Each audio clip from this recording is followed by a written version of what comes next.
Hello everyone, my name is Tika, and today we're playing Wildermyth. Before we begin, I want to thank you so much for joining me, and remind you to take a moment to stretch, get a drink of water, and settle in for what will hopefully be a fun video. As you can see, we are not starting with our traditional opening screen. We left off last episode right about to enter combat, so that is where we are picking up today. As we can see, I don't think we have any new guys here. Aside from, no, we have seen the True Gorgon before, so these are all enemies that we are familiar with. Last time, Grandmark joined us, so he is our new mystic. I'm going to have Daru step forward here and set up an ambush over there. And then you can come over here. Oh, and enter Guardian. And then you specialize in stone and bone. Stone and bone. I always forget. You are stone and bone. So we're going to interfuse with stone heron. So that's stone. I can attack from here. Blocked it. Okay. And then you, I'm going to send you over here to enter Guardian. Grandmark, our new friend, he specializes in statues as well as textiles and books, actually. So I'm going to have you come over here and interfuse with... I don't have any statues, but I will take that stuff. He's more of an indoor fighter. So he's our new guy.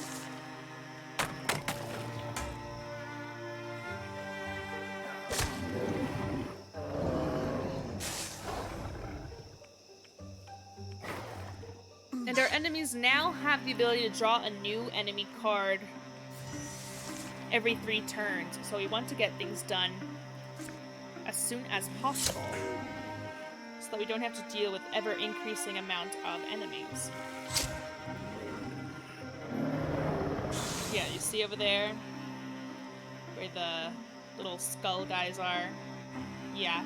Someone new will come out of that every 3 turns if we don't kill everyone on the board at the moment. So... Wait, we're Kenta right now, so Kenta... Can you not move? Are you stuck? Well, go ahead and guard, I guess. Yeah. So Jaya can come forward. And we're going to interfuse with... Because we are stone and bone. So... Stone. Discus this part tot. And then you can come forth and enter automatic Guardian. And then we're going to interfuse with that stone and discus you guys from here. Awesome, but I feel like we're going to get a new enemy card in the next bit. Yep. So we need to... It doesn't... We can't see it, but it's over there, so we just have to go over there and, So who's close? Let's have Letitia do it. Come here. Yep, there's the raccoon. And then you can't do anything. Not really. But I will have you interfuse with that instead. So that when it does come into range, you will be able to hit it just fine. Alright, you guys aren't... Stop. You guys aren't really going to be much help. So I want Grandmark to...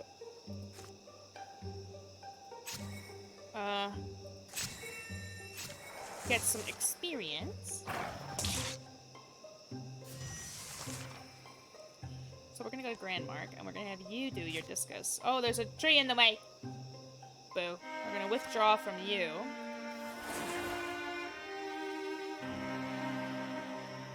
Then we can move a little closer over here. Can I discus you now? I can discus this tree. And hit right through there. Okay. I guess I can hit him from here. So Grandmark got a good solid hit in. Hopefully he will level up soon. Nope, only 5 points. Jaya took forever to level up, if I recall correctly.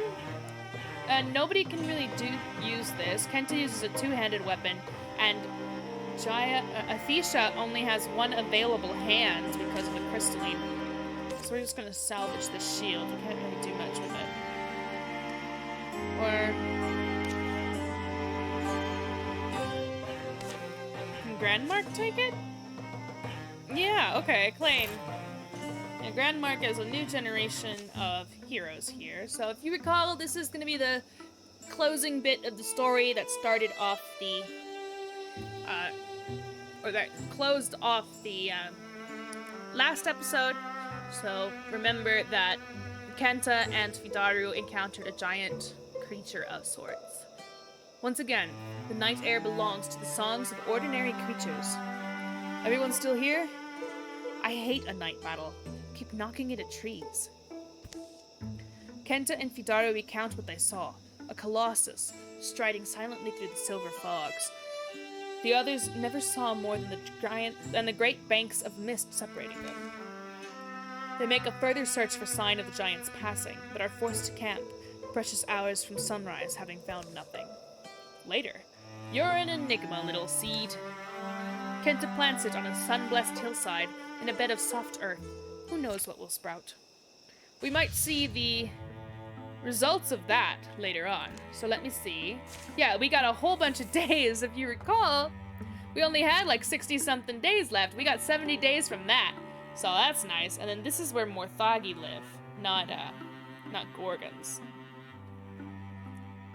But if we go through here, I always choose the really long options because you get more returns that way.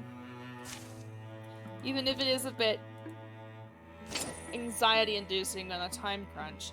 Plus 0.5 armor. I will give that to... well, Athisha only has 1 hand, so I'm gonna give it to Kenta. There you go. And with this, we will get more days. So let's go. And these guys are gonna end up over here. 100 days remaining. Well, we'll get more days here. Sorry for just jumping straight into things, guys. I normally start off things at a slower pace, but where last episode ended, I didn't really have much choice but to immediately start in the middle of that. Otherwise, we wouldn't have, there would have been no guarantee that we would have ended up with the same story, and we wouldn't have been able to finish that little storyline there. So we wouldn't have had our magic little seed. Grabbing a few more mushrooms? Oh, no. I was looking for a decent feather. These guys are having a lot of stories together, I notice. For a passing breeze of fancy. It's not important. He says, thinking that will appease Vidaru. We snag what little bits of comfort we can in a world gone awry. Some people pray to gods. Some carry totems and talismans. And on the edge of a battle, sometimes I like to make my own little appeals to fate. Have you always done this? Not always. But when the crickets have that extra quaver in their songs, you don't ignore it. Aha! Found a feather. First I gather the bits. Gotta have the bits. A feather for speed, a pebble for strength, and a bit of moss for wisdom. What does moss have to do with wisdom? You know something that would fit better? Fair. Then I make a short appeal for each person. They don't need to hear it themselves. It would only put them on the spot, start them overthinking. But I feel better having spoken it to the forest. The forest may not take suggestions, but you plant the seed, just in case anything out there is in a listening mood. Satisfied with the recently pocketed feather, Kenta heads back towards camp. Oh no, Vidaru only has a 29% chance of succeeding with this join in, so I'm not gonna risk it. Vidaru is actually the aloof guy as well. After being afflicted with the Gorgon spell that's on his face, he also became more withdrawn from people. So I think this is in character for Vidaru, and I don't want to risk jeopardizing not only their relationship between Fidaru and Kenta, but also getting any negative buffs on the upcoming combat. So we're just gonna not do that. I'll leave it to you. Some moments are just for ourselves. I think it's a very nice thing to do, though. Not everybody would put in the thought. I'll tell the forest as much tonight. Tell it Kenta is the real deal, and that it'd do well to listen to you. Hope I haven't created a ritual obligation for you, too. Nah. When the cricket songs quaver, then I'll know. So let's see. Alright, we have a stoicism. So we have no new guys here. Oh, a fire spirit! Now remember, Kenta has a great axe here that has been blessed by a stone spirit. If he were to go and get the fire spirit, he would simply receive a fire axe of the same tier as his current stone axe. So I'm gonna have someone else go after him, probably Grandmark, because he's the youngest and he'll be one of the ones to carry over into the next chapter or generation. So I'm gonna have Grandmark chase down this fire spirit. And then you can shoot the Gorgon. You can hit the Gorgon. And you can interfuse with the Stone Heron and discus the Gorgon. And then Athesha will go over here and protect us from the Rager who's about to come after us. Yep. As expected. And the fire spirit is not bound by doors. And that little 3 above his head means that's how many turns we have left to go after him. So let me see, who has more range? You have the range. Okay, come here, Kento. I need you to open this door so that Grandmark can get through it.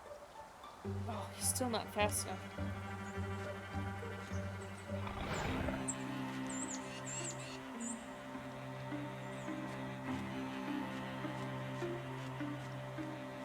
And then you still have some action points. I'm not going to interfuse with anything yet, because all of our enemies are indoors. And then you shall come here and enter Guardian. And these guys come forward.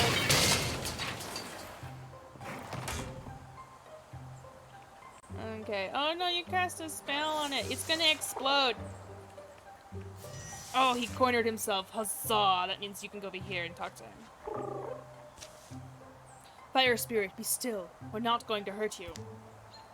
Oh, I forgot he has the magic... The star wand, which is a unique thing, I think. So let's just get the legacy point. Oops. Oh well. Yeah, he's got like the star wand that Fitaru picked off the tree. Yeah, let's not do that then. And we'll discus you. That guy's gonna explode.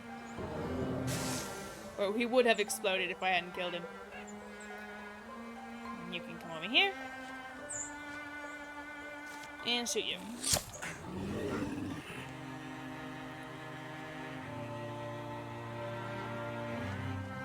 I have a Bogmoor.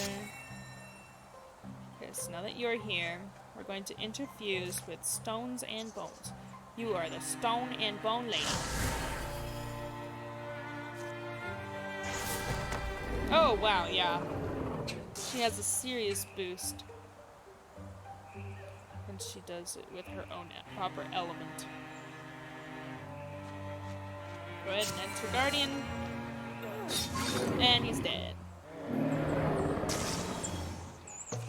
Victory there. Yeah, I completely forgot, even though it only barely happened last episode, that Grandmark has a special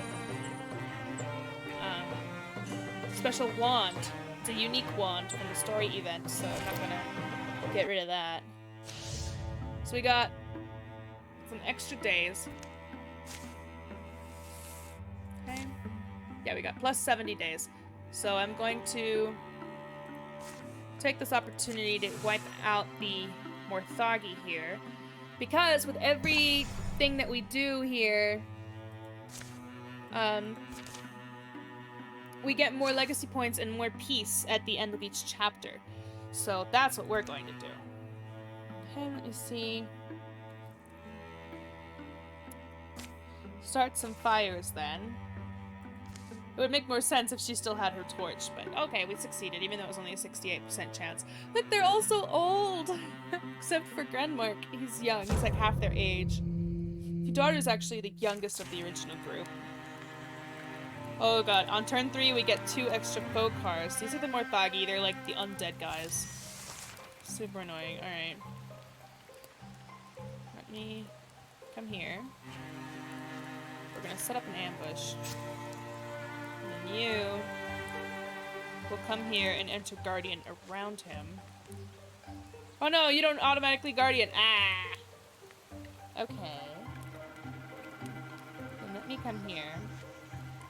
Interfuse with stone. And discus. And he's dead! And then he's textiles and stuff, right? You're... Go here and enter Guardian. And then you are... You're the textiles, books, and statues guy. These guys are all walled up. So we gotta get rid of the sommeliers. They get stronger when they're linked up, because I think they're like some kind of hive mind as well. I'm not entirely sure.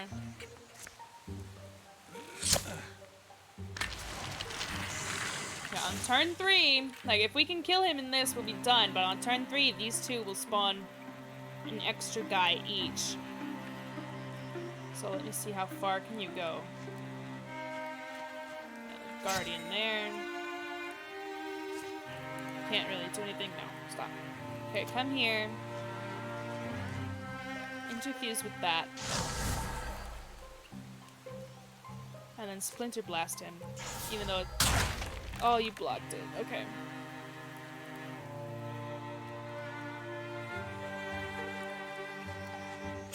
Yeah, we're not gonna get these guys done in one go. Would have been nice. But... No, we did do it! Oh, yay! Oh, what? No! Come on, we finished them off in turn 1. Okay. Oh, I didn't even read any of the Morthagius cards, did I? Oops, I'm sorry, guys. Alright, so these are the Spectix, Gears, Crick, and Knuckles Crack. It's one Grasping Claw, Reaches, and Strains. Sorry, I didn't read any of the cards. Should I pull them up here? No. They're not here. Okay, I'm sorry. Alrighty, let me see. What was I doing? I need to get to these guys somehow. Who am I? I'm Futaru. Come here. You can hit him from here, right? Oh, you can't. What? Alright, set up an ambush there. And you can come here. And set up a Guardian there. You can withdraw your interfuse there. And then come here. Interfuse with... It's not stone. That's metal. Are you bones? You are bones. Let's get you. And then you can come here. That's Guardian. You can come here. And go there and link up with them. Alright, so these guys are gonna move at us. I think I've set up a pretty good crosshair for them. Alrighty, so that should be victory. Yes. Kenta should be leveling up. Yep. Alrighty. Ooh. Takes a daring leap up to 3 spaces away. Stalwart. Can grants 3 armor to himself or a nearby ally. And this is aids, but it's only 4 points. I'm gonna do Zealous Leap. For you. you. Take the dagger then. Alright. Okay, I admit it. I wasn't sure we'd make it through that one. You were scared too. You were just not going to say so. You start to wonder if it's worth it, all this fighting. Oh, you do? I guess somewhere in me a little voice is saying this will never end. What if this constant battle and strife doesn't end? Okay, well, you know I'm not one to offer sage advice. Not for free, anyway. What I can say is, look out for your own, yeah? That's all that matters. Heck, it's all anyone else is doing. It's survival. Real basic. Don't overthink it. Grandmark doesn't look satisfied with that. Yes, I know. The more Thagi guy got stronger. Okay, so we have 151 days left. I think that's enough time to solidify our control over the region here. Oh, I have to assault this one. Alrighty, so I'm out of time for this episode, actually, and instead of immediately starting combat and picking up where we left off next time, I'm going to end this episode properly, and next time we will make our way around this way to our final destination here. Thank you guys so much for joining me. Please be sure to leave a comment down below, hit the like and subscribe buttons, and maybe the notification bell. I upload every day except Sundays, and I look forward to seeing you next time. Bye-bye!